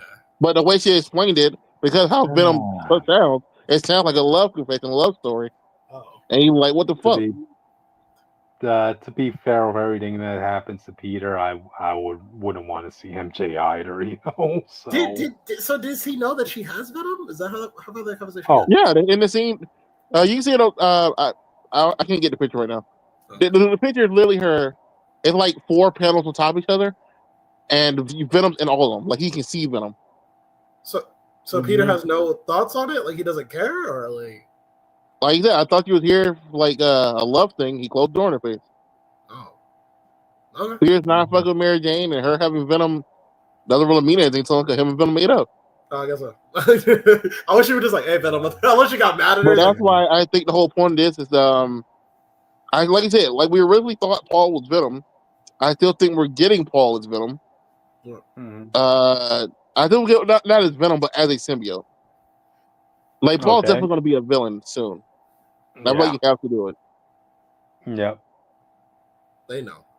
Villains at the end of the day are people you want to say getting the shit beat out of them, audience. And come on, Paul. What else is he there for after all? Peter come back out like MJ. I told you I don't care, but Paul's a villain now. Oh.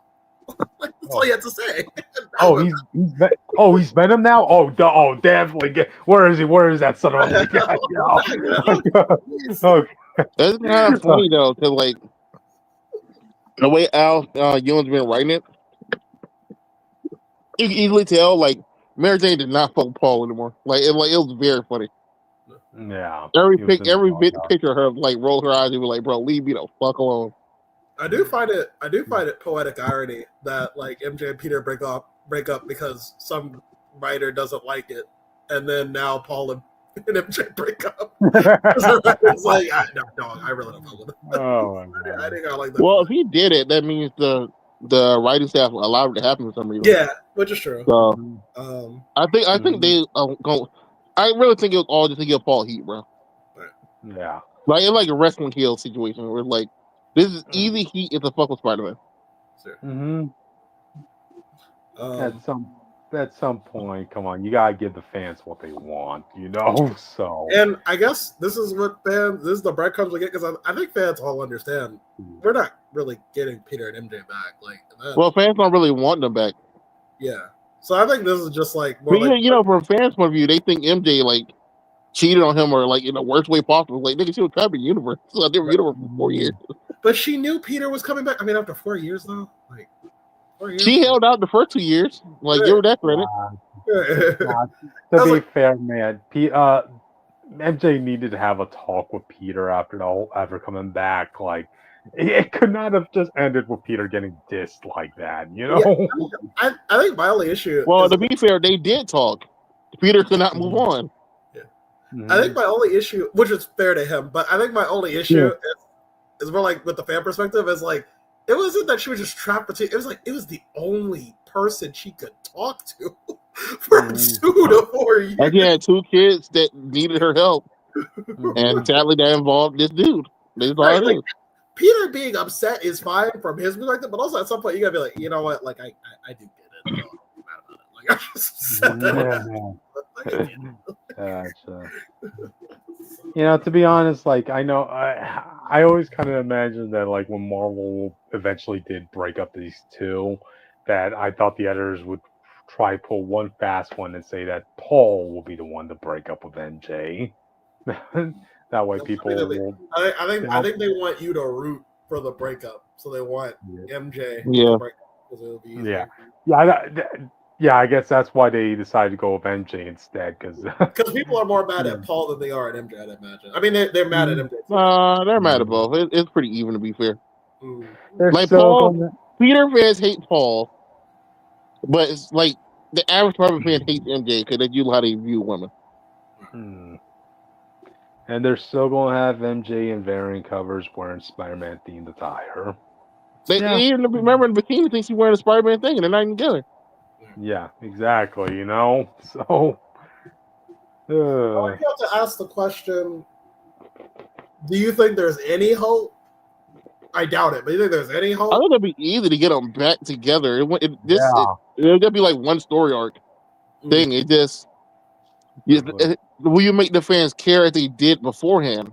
I think, and because of Spider-Man, I don't think so. I think if you made the entire arc trying to fix their relationship, and then you break them up, and then someone else has to come up and do the same thing, it's like, all right, should I even care? Look. If you want to actually develop a character, you can at least have the relationship dynamic be that now MJ is more understanding, having been in Peter's shoes now. Yeah, trying she's to been a like. hero. She's been in his sloppy relationship stuff that doesn't involve him. She has full understanding of Peter's life right now. Yes, So Peter, we are she'll stronger than ever before. oh. Oh man, Peter, it would take God himself to break us up again. Well, that what they said with Nick Spencer's run. That's true. It took a god of symbols to break them up, Jake. Like. Oh man, in all the commotion, I completely forgot. Like, they still have that plot line about her slot powers landing on a skull. No, I don't think she had those powers anymore. Yeah, I think no, she lost them, and that's she lost them. Remember, Venom took them over or something. So now, when she does it, she rolls Venom or some shit. Oh dang! Well, yeah, whatever. I guess at this point. Anything. Yeah, well, if Marvel don't care, you shouldn't care. I think that's also probably the problem with the Spider-Man book. I think it's why no one's excited to read it, even though people buy it. Just stop reading it, and the problem fixes itself. I don't know why. Just stop reading the book. We will not let Miles become main Spider-Man. Okay, you hear me? Okay. Big reveal time. If there was a mass boycott on all Spider-Man books, Peter and MJ will be fixed tomorrow. I'm telling you. I ain't gonna lie to you. I really don't think it. I don't think they care. You think they will be that stubborn? You think it's like there have been so many times where the view, like the stuff had dipped enough that it should made a change, but they did not care. They let Dan Slott go for 10 years when he, at multiple points, had the lowest Spider-Man sales since Spider-Man was created. Damn. Wow. So Stan Lee was making the book is crazy. Wow. I think. I don't think they care because, like, eventually, like, oh, we know we can do something easy and they'll be ready. Suck Spider-Man dick one more time. I wonder. I don't know if they're WWE stubborn. I don't know if they're like because you told me WWE where it's like. I think they're way more stubborn than Vince McMahon. I think Vince McMahon can get. I think I could convince Vince McMahon to admit that he did those crimes, or I can admit them make a good Spider-Man story. Wow. Assuming that's true, then I guess there really is no chance. I mean, I don't know. Nick Spencer had record level runs, and they undid the biggest thing he did for shits and giggles. But that's the thing. I don't know. It's no secret so far that I'm not enjoying the Ultimate Spider-Man books. So I'm not really getting any Spider-Man for me, and I'm not getting Miguel either. So I guess he get canceled, so it should. Yeah. It don't matter anymore. So I think it's unfortunate that the main book is always going to be in this cycle of like, well, we made a mess, people don't like it, and they're complaining a lot, so let's fix it. Oh, but like I don't really like that anymore, so let's break it again. Oh, let's fix that. Oh well, I mean, if they want it, we'll just put it in another universe, and that could be a limited series, but it won't be like a perfect fix. It's like, all right. I don't think honestly. I would tell people just drop Spider-Man altogether. Let Spider-Man die, bro. I don't know. Go Kylo Ren on the fans, Jake, and say, "Let the past die, let it end," something like that. I would want to test it. If we have more clout on YouTube, I would say, listen, we gotta try this shit for like 3 months. Just boycott Spider-Man. Just don't read Spider-Man. Don't buy it. You can look at it online from a reviewer. Don't buy it. I just want to see what Marvel would do. I just want to see the balls in your court. What did we do? That never worked, Jake. It would never work. But if I had the president's level of clout, oh my god, bro! Like I just want to see what Marvel would do if I threw the ball in their court like that, bro. Gotcha. But yeah, well, audience, let's be happy for the wins we do have. So, MJ and Paul, Jake, you know what it has to be? I just thought about it. If they really want to do MJ and Peter like full on, you wouldn't just have to get them back together. If you want guarantee the fans to come back, you have to actually really undo the marriage, like undo the devil thing. You have to marry. Yeah, you have to put the wedding on the fucking ring. Like it'll take like probably 2 arcs to get people. Like it'll take a while to get people back fully loving MJ. But if you want them to like be okay with that pairing, like immediately, you have to immediately be like, fuck all this shit. We're going back.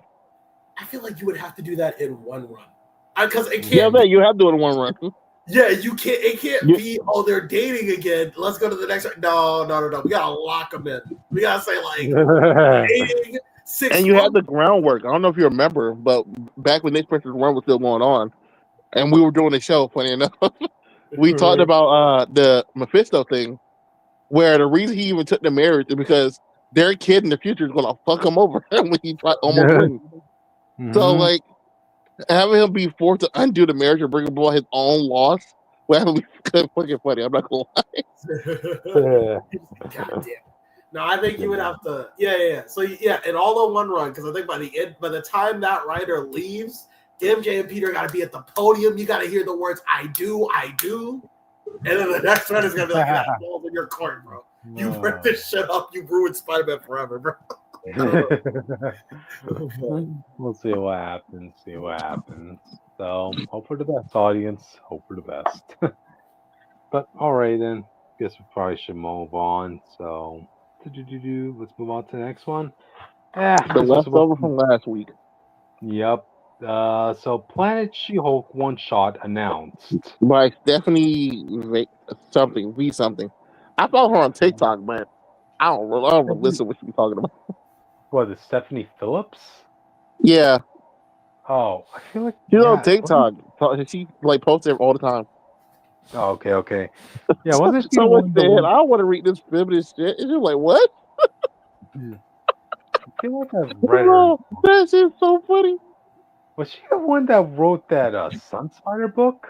I forgot. I do not know. I do not know anything she did.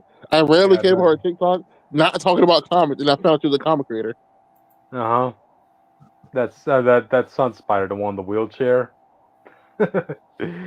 Oh, but anyway, so yeah, it's just gonna be a one-shot audience. This is gonna be She-Hulk trying to instill law and order in Planet Sakaar. You know, her take on it.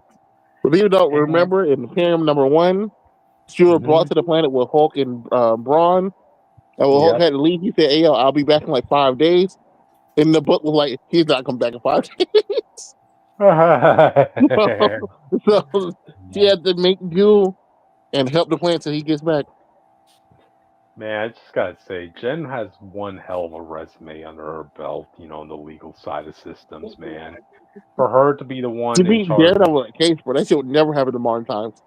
Oh, heck no, man. The Like the fans fact would that riot she's if they like, happen you in know, modern day. oh well, in the MCU, definitely yes, but in the comics, nah, No, it'll even in be the under. comics, because Daredevil, they're like, this lady who can't even keep a book, you'll get a Daredevil win for a second time? You gotta remember, this is She-Hulk who won a case for a planet against the Watchers, man. Man, they lose every case they're in. The Watchers lose every case they're in. They could, bro, Galactus did the crime. They couldn't convict this man. Wow. But now the fact that you're gonna have her instilling law and order on the gladiator type planet, wow. I mean, I would say that's something you will put on your resume, you know? I wonder how this is gonna go though, because like the problem with Sakaar, and they made clear, the moment anybody leaves, they go back to how they were. Exactly. Oh, The Hulk left, they went back how they were by the time Braun went there. Braun and She-Hulk left because She-Hulk was stuck on the planet. I don't know if people remember. For some reason, she was captured or something. Yeah. They left. Hulk's son took over. And then when we were the moment he died, they immediately started fighting again. Well, I guess that makes sense because the regime keeps changing. You would need generational amounts. You need to be there for generations. My favorite one is the Hulk one because, like, from their point of view, he changed their whole life. He made a whole kingdom shit. He went to Earth and he just fucking died. And then he ran back up one day, like 5 years later. Oh my god. Yeah, Yeah, by the time you were dead. Everyone in society like that, they've been more oppressed longer than they haven't. So you would need generations of people. You would need a generation that just doesn't remember anything else, and it will probably be okay. And we're not the one that killed Hulk's son. He would have did it. I guess. We'll see what happens. I mean, I'll pick this up to see what's going on. I mean, I'm sure it'll. Yeah, I definitely read it. She-Hulk's actually buffing the book. What the fuck? Yeah, they wanted to borrow a little bit from the actual Wonder Woman design. Hence, you see the sword, this and that. So yeah, But to yeah. be fair, they did give her a sword in her in the Planet Hulk 2, a lot of other shit she was in. Oh, okay. They All always right. default to a sword. I want her to have axe. I saw her. I think she will sport a mace better. I remember that's what she was carrying when they went up against Red Hulk. So yeah. Okay. Okay. No. All right. Again, this was Give just me a weapon. Warhammer Jin. I want to see her hold a Warhammer. I want to see her cable for persistence. Dude, that would be more appropriate for Jen to have if she has a hammer, right? Like, hey, bring law and Yeah, order. bro. Call it the Hammer of Justice, bro. Let's go. There you go.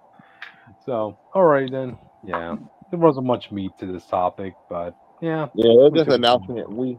We only got like pictures of the book. Yep, gotcha. Anyway, all right, let's move on to the last topic of the night. Austin, this is I guess I you. will. Ultimate Emma Frost revealed her what they got in Quicksilver and goddamn, bro, he don't look like Quicksilver so much. Scarlet, I forgot who he was. Scarlet Witch. No, bro, Quicksilver. Like, they gave him man so zesty looking for no reason. Oh, okay. Bro, I keep forgetting that was him. Quicksilver, Okay. Scarlet Witch, and Emma Frost all debuted in the same Ultimates comic. And Yep. Emma Frost, she reminds you of her 616 self so far. Mm-hmm. Like the current modern one, not the old one. She Yeah. came in, these racist dudes tried to trick her do something, like try to think trick a company into doing something. She killed Mm-hmm. them all. Well, she used her power to read their minds to find out what they were planning. She killed them all and basically saved the day in her half of the situation. Mm-hmm. She looked just like Emma Frost. They could at least like let her keep her OG design, in my opinion. Right. Instead, I guess this one's a natural blonde with big tits and not like surgery, no surgeries. But Okay. it was a surprise reveal. There was no teasing it. She just randomly showed up. I mean, yeah, I was Uh, skimming through the comic in my comic book stand to see what's going on, and yeah, I was surprised to see Emma here. So, they gave anything different about her? not so far. She still had telepathy. That's it so far. Oh, Yeah, they showed a okay. diamond form, but she never started with a diamond form, so we don't know how they're gonna handle that. Mm-hmm. But the main thing about this issue is that with Quicksilver and Scarlet Witch, they basically just redid the MCU fight with Cap and Hawkeye. Yeah, I saw a full page dedicated to Captain America getting beaten the snot out of in the face by Quicksilver. Well, that's So because yeah. he beat the shit out of Scarlet Witch. Mhm. Yeah, he backhanded Scarlet Witch with the shield, bro. That shit was so funny. So Quicksilver got mad. Mhm. Hawkeye countered him, and then basically Cap knocked him out too. Okay. So, but it was basically MCU thing where it's like, oh, we have beef against let's say Iron Man. I don't remember who it was, but we have beef against Iron Man or so. Instead of Hydra, we're working for Roxxon. They're helping us Yeah. cope with our powers and stuff. And then we got sent after the Avengers. It's literally the same plot, Oh wow. word Hmm. for word, bar for bar. The We fact don't know that they're Magneto's children. We don't even know they're mutants. They don't seem to be. the fact that you have Captain America, Hawkeye, Quicksilver, and Scarlet Witch all in the same comic just like leads me to think, hey, wait, are they setting up West Coast Avengers in the Ultimate Universe? You know? And Yeah. based on what we know, they need all the stuff they can get right now. The Yep. Maker shows back up 3 months, and it's funny because like this comic's not good, and a Hmm. lot of Ultimate comics aren't great in my opinion. Yeah. But I'm still like bro, when the Maker gets here, like this is gonna get fucked up. Like I'm still like hyped when the Maker returns for Mhm. some reason. Gotcha. But Yeah, because he's going. At this point, you have to have him do something big or yeah, he got to spontaneous. kill some people, bro. So many people got to die. Yeah. So. uh, like like our first crossover isn't even about the heroes meeting each other. It's about fucking Miles. Like you know how deflating that is. Yeah. Spider-Man Spider-Man met Iron Man 2 times. but he hasn't met any other like actual heroes. That is But Miles insane. can. That is insane. Miles can go to Wakanda. His first time being in the universe. Look, he's black. Brother. Oh boy, yeah. But, Have that be a thing. Come back to his home universe with some ultimate vibranium to introduce. You know, like I kind of hope they rob this man. I ain't gonna lie, bro. I think it'll be so funny. And they're like, bro, we didn't give you that. For some reason, you have it, and it's better than ours. So that's took. I'm sorry, that's gone. I know, right? Yep. But it was just random. Like Emma's stuff was cool, but it was just so freaking random. Because we have an Ultimate Wolverine, Ultimate X-Men. I honestly thought she was gonna show up Ultimate X-Men before anything else. Yeah, Emma, as a young girl, would be like the perfect like mean girl situation. That book already like basically going. Yeah, I mean, it kind of feels more like the writer is realizing, yeah, his last days in this run are coming to an end, so he just wanted to insert Emma because he wanted to write Emma at some point, you know. So I don't know, because what she went in was good because she just inserted the Roxxon fight with a different company. But I think it's more like whatever the maker has. I feel like they have to scramble to hurry up and get more people on board. Let's fight the maker. Because whatever the maker about to come out and do is going to be crazy. Because the X-Men, they're all children for some reason. Wolverine stuff, they're all scattered, like rebellion, random people. They're not prepared to fight the maker. The Avengers have time travel, so they're not prepared to fight the maker. Spider-Man don't know what the fuck going on. Y'all. Spider-Man was at the number one top of the maker's list of people to change so he can win. And this nigga don't know what's happening. He has no clue. But Peter's not even a super genius in the timeline. Wow. At least he doesn't feel like it. I don't think he done one smart thing since their book started. Well, I don't know what the maker was scared of, bro, in his timeline. Well, it's okay. We'll see. Well, that's why some. I don't lie, bro. I'm already after reading this book. I'm waiting for issue 18 with like 2-3 issues because that's when they give the Doom the go ahead. Read the go ahead to try to bring back the Fantastic Four. Yeah. I just want to see how you fuck that up. I'm not gonna lie to you. Is it more of a Spider-Man sin to not have Peter be smart, but like the costume thing? I don't know. This is weird.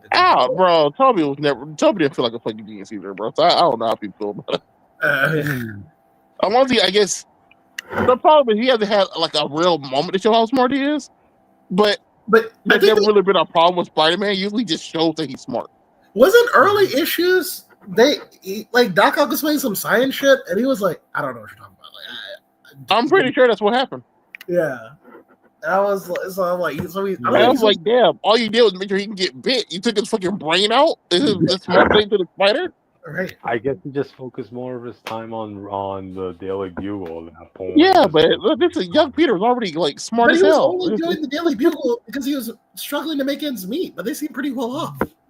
It is kind of crazy to think that he doesn't become Spider-Man and he's still doing the Daily Bugle. Yeah, he's just making like a real job. That was like $50 per picture, and he was taking pictures of Spider-Man. What the fuck is he taking pictures of now? I guess this one works better only because Uncle Ben also works at the Bugle, so he's probably getting more fair. But till you're a grown man, like you still work at that job. That's kind of insane. Well, Uncle Ben still works there. Yeah, but like that's like he's like editor, like he's on the editor payroll. I would expect like Peter. I mean, he's not writing articles. No, to be fair, the first issue was like, bro, you can't support a family that fucking photography. That's what I'm saying. Like, I feel like before you even married MJ, like I know MJ's family comes in like, yo, you still married to Peter? My God, like I agree. Oh, dude. That's my favorite part about the issue because he says all that shit and then like, what about your husband? He cheated on me. What? Yeah. Well, at least Peter didn't do that.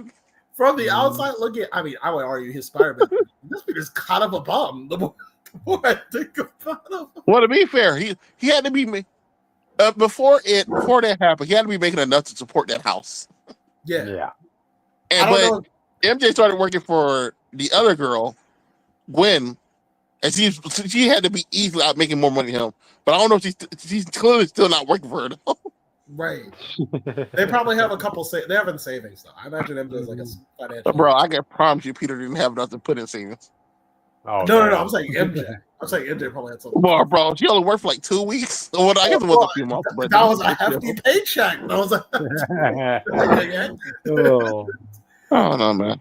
I feel like the next random person they're going to introduce is probably going to be. I think it's time we see some more Spider-Man villains who aren't like evil. Okay. You know what I mean? Like think about it. Like we got the Shocker, who's just robbing banks. That nigga ain't been back since the fucking book started. I don't know. Yeah, because Harry beat him and took his gauntlets. Yeah, he got beat up, and it. Oh yeah. Not by Spider-Man. No. Harry beat him, but because of Peter, that guy got away. Oh, I thought Harry took his gauntlets. Am I crazy? I don't remember. Probably. Okay. Well, listen. I need time to reread. Like remember, like a while back, he randomly fought Sandman. No, I think this book has been going on for so long, and I know it's like the Hickman way, but like I don't know if I like Hickman on the road to being Hickman. You know what I mean? No. To be fair, this isn't the Hickman way. This whole everything about Ultimate Spider-Man is not how Hickman writes books. Okay, because so far I'm like Hickman writes long term, but he never like skips stuff. Like in fact, it's kind of like Tolkien, where you're getting everything like excruciating detail. That's what makes it a slow read. Yeah, I just think Ultimate Spider-Man. There's so many stuff. I'm like, bro, I don't know what impact the Spider-Man has had on society. I don't know how people feel about him. I don't know how like the villains don't really seem that engaged. I mean, they're engaged. They still. Well, no. Let me be fair. They're trying to kill him. they're trying. But I think it's more like you know, like and the problem is that it skipped weeks a month to tweet it, so I feel like they're not actually doing anything. Right. It's like, oh well, it's like we're going to kill Spider-Man. It's been like 2 months. Where so I was like, Spider-Man thing. Oh well, you know, we talked about it. We got some chips. You know, 3 months ago we saw his son, and that was it. Yeah. Well, did you get his identity? No. I mean, Craven did, but he's dead. So. Yeah, but I think the next one is going to be. We haven't seen Ultimate Vulture yet. I feel like we're going to see Ultimate Vulture. Ultimate Vulture, Ultimate Lizard, or Ultimate Ultimate Octopus. Ultimate Chameleon would be lame because you know he's gonna be immune. Right. Ultimate Octopus, man. Come on. We already got him technically. Well, no, we already said the pieces there, but we didn't see him turn full villain yet. I like the old Ultimate. No. I'm saying I wonder which one's gonna. I feel like some are just not going to be villains. But I think this Doc Ock will be the hero first and then turn to a villain.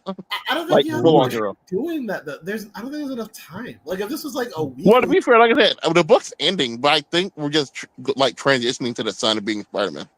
If we get a sequel book, sure. But I literally think the book's going to end and would reveal that the son is the new Ultimate Spider-Man.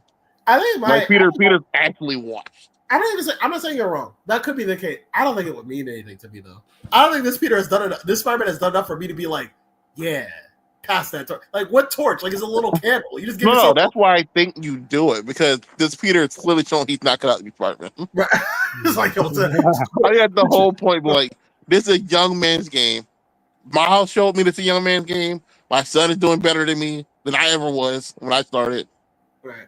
Maybe I just got to be the dad. Does that go? But does that go against because the whole arc was him being Spider-Man to find purpose in his life? Like what? Yeah, now finding purpose being Spider-Man as a dad. Yeah, there you go. I'll be your mentor. I'll be your coach. I'll be your man of the week. Well, yeah, he can be a man in a chair and stuff for a while, and then like we need to come out and be Spider-Man. Right. But it's clear this Peter's not built for this life. Yeah, which is sad. I think it's unfortunate, but. Like I honestly feel like Medium Miles should probably be like the nail in the coffin, to be honest. Oh damn! Wow, Dad! Look how cool and young and hip he is. Look at what you sweet, Dad. Look what he can do. Like, bro, I'm not bet don't even bend that way. Bro, did we get bit by the same spider? What happened? Which spider give you? Gotcha. Shout out to Kingpin. He's just kind of been coasting. He's passed. Oh, okay, you just do that random vibranium tattoos and start beating people ass. Yeah. I call Moleman's a Spider-Man villain as well. That's what I'm saying. That's why I want to see what random villain they bring up next. Because Moleman is just insane to me. I wonder when the Wakandans are going to come in and rip the tattoos out Kingpin. I wonder. Bro, that'd be a crazy panel. Is it weird to me that I think even though the Ultimate Universe, the original one, wasn't planned that much, it felt more cohesive to me. Like, even if you just read it, I disagree. Really. I think if you just I read read stuff here, even though they're still isolated, I can see them coming together more than the original Ultimate Universe, where we'll just kind of do their own thing, but Spider-Man who's like involved in their fighting and stuff. I think that's what made it interesting to me. I like that Spider-Man was the book where like everything tied together, because if you read Ultimate Spider-Man, you pretty much got a taste of like everything. You got like a mutant arc, you got like Ultimates arc, you got like a whole thing, and everyone could do their own thing. But it still felt like it had global like effects. I feel, well, except for X-Men. I felt like X-Men just. No, I'm saying, no, that's what I mean though. Till like the first crossover, which was the worst event of all time, right? Yeah, when Magneto flooded the world and shit. It really felt like none of these people knew each other, besides Spider-Man, who knew everybody. Right.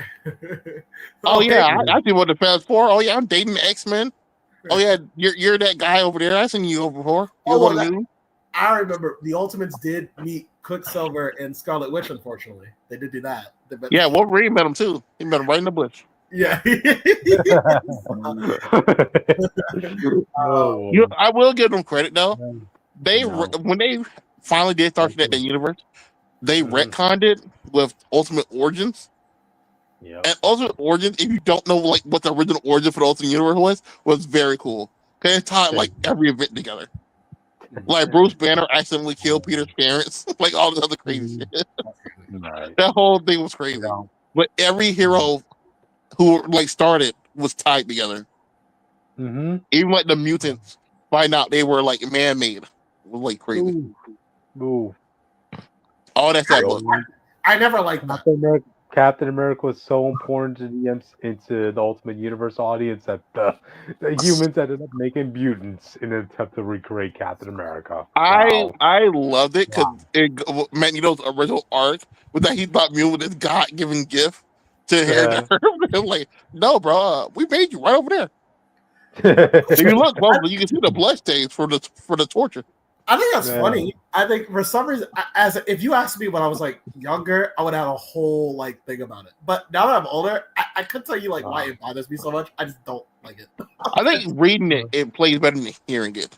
Yeah. Because at the end of the day, they still just act like regular mutants, but none of them knew the truth. That the Ultimate Origins, the only person that knows everything is Nick Fury. No one else knows that shit's true. Right. I mean, they tell him, right before he dies.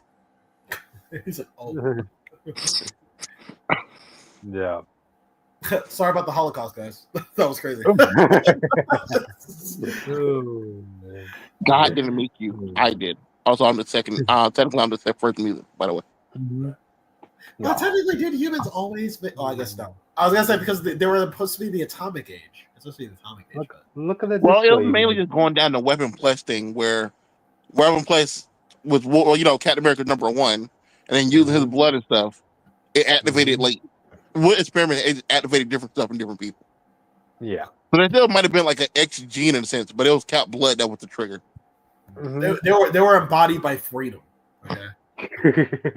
Look at it this way, Magneto. We were trying to make more of the same guy that was freeing the Holocaust. Your people. Yeah. We were trying to stop more World War IIs from happening. Gotcha. I did like that. I did like how Captain America was like technically the center of that fucking universe. I like that, like when you go to Spider-Man and it's like everyone was trying to make a super soldier. Like it was people's day. That's really why Peter's parents and them died in the Ultimate Universe. Yeah. They were Nick Fury's agents. They were going to Bruce Banner to get something, and he took the serum himself. And it helped out, and he helped out in the room there outside the door, and he launched the door to him and killed him. Yep. We didn't find out who they were until Nick Fury got there and found the aftermath with their names on it. That's crazy. The only Spider-Man game, it was like, oh, the bad people are coming. They're gonna kill us. Like I don't think they thought the Hulk was like sent by Shield to kill them. But yeah, you know what? That was an ultimate topic, wasn't it, guys? It was for a time, Ultimate Cap better than Dennis Camp's cap. Yeah, come at me, audience. So, all right. Yeah, Hulk Cap's great, bro. I still love the fucking movie, bro. he squares up with Hulk, the greatest of all time. That man said, "We're not finished yet. Get him in a right hook." Oh man. I'm like, bro, this is not that fight. Gave a level dodge weave. I'm like, bro, what the fuck? Oh, man. If Hulk was, if like Captain America was fast, he really would have beat Hulk in that fight. Bro, he was gonna Hulk that worked for those few moments. Yup. But yeah. Well, Yeah. that's pretty much it. Man, I thought this episode was gonna last an hour given how light the topics were this week, but look at us, I audience. told you we found a way. We always find. Yep. Gotcha. There's always something to ask about, bro. This is how it is. That's true. Well, audience, thank you for joining us. We'll be seeing you all next time when we do our comic reviews. Said no was right. Mm-hmm.